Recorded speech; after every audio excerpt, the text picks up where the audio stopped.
Hi, I'm Judy Shapiro from Annapolis, Maryland, and I'd like to tell you a little bit about my art and my craft by introducing you to my Baltimore album quilt.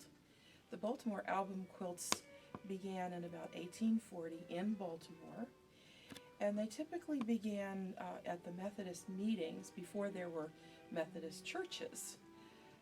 Women would travel from one tent meeting to the next tent meeting and share typically their patterns. And they have become so well loved that they speak to us to this day. The Baltimore album quilts are built on a lexicon of symbols, and that means, the lexicon means that there is a studied list available of the meanings of almost each and every one of these flowers and birds. Everything in the Baltimore album quilts has a symbolic meaning.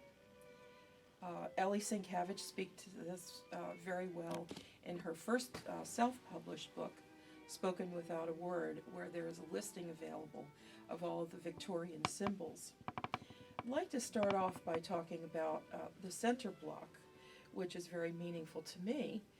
It is a sailing ship, and the sailing ship is the symbol of the church.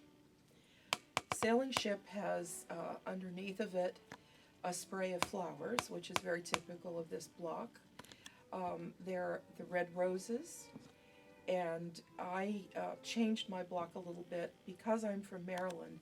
I wanted a presence of the gold and the black, which is part of our state flag. In addition, the four flags that are shown, the Swedish, the Norwegian, the British, and the American flags, are for my personal family history. The quilts were made personal by each and every maker of every quilt, which is something that's just so amazing about them.